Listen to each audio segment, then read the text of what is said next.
खुदावंद यीशु मसीह की सलामती आपके साथ हो। Good morning. आज 13 मई 2022 है।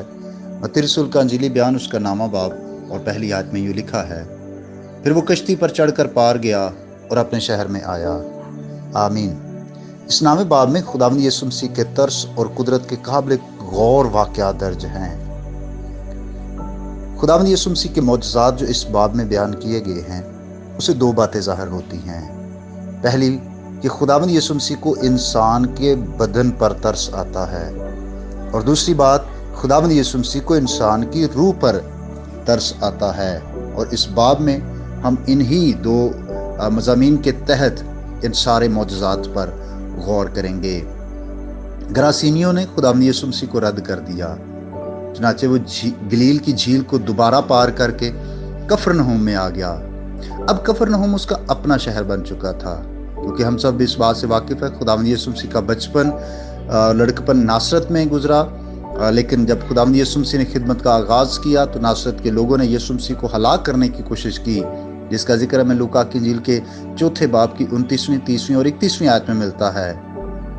उसके बाद खुदावंद यीशु मसीह ने नासरत को छोड़ा और कफरनहूम को अपना शहर बना लिया।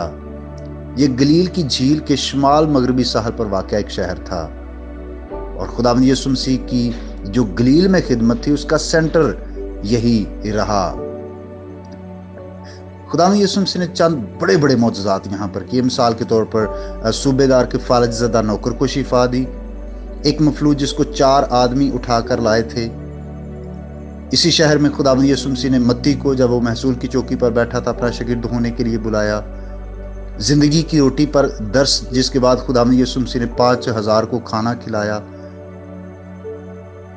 वो इसी शहर में हुए। लेकिन खुदावंद यीशु मसीह के नुमायां काम, मौजज़ात और तालीमात के बावजूद इस शहर के लोगों ने तौबा ना की। चुनाचे मसीह ने पेशनगोई की कि ये जगह मुकम्मल तौर पर बर्बाद कर दी जाएगी। और भाइयों और बहनों, खुदावंद यीशु मसीह की ये पेशनगोई लफ्ज़ बलफ्ज़ पूरी हुई और ये शहर मुकम्मल तौर पर सफ़ा हस्ती से मिट गया। गौर करने की जरूरत है।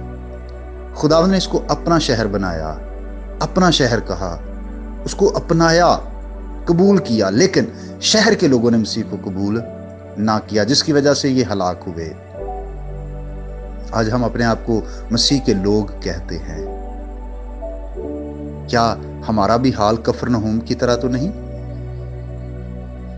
जरा सोचिए, गौर कीजिए अपनी जिंदगियों पर, और खुदावंद यीशु मसीह की कुदरत और उसकी तालीमात को दिल से कबूल करें। खुदा आपको बरकत दे। आइए हम दुआ करें। ऐ मेहरबान खुदा, आज सुबह तेरे हुजूर में दुआ है कि हम सबको ये फजल अता कर कि हम तेरी कुदरत के कामों का यकीन करते हुए दिल से तेरी तालीमात पर अमल करने वाले हों। मेरी दुआ है खुदा, जितने भाई और बहनें इस पैगाम को सुन रहे हैं, उनको और उनके घरानों को कसरत की बरकत देना। ऐ क़ुद्दूस खुदा, मैं मिन्नत करता हूँ कि ये जो कुछ करते हैं बारवर हों। तेरा आसमान जो अच्छा खजाना है तेरे लोगों के लिए खुला रहे। ईमान की मजबूती दे। जो बीमार हैं उन्हें शिफा अता कर। जिनकी प्रेयर रिक्वेस्ट आई उन सब के लिए फर्दन फर्दन तेरे हुजूर से मिन्नत करता हूँ। खुदा अपने लोगों पर रहम कर। शिफा, सेहत, जिंदगी, तंदुरुस्ती दे। आसमान के दरीचों को खोलकर अपने लोगों पर बरकतों को बरसाना, मसीह के नाम से, आमीन। मेरा नाम पास्टर बिशारत है और ये पैगाम आपको इवेंजेलिकल चर्च अटक की तरफ से भेजा गया। अब तक हमारा चैनल सब्सक्राइब नहीं किया तो अभी सब्सक्राइब करें और बेल आइकॉन को क्लिक करके हमारी लेटेस्ट वीडियोस के बारे में अपडेट जानें।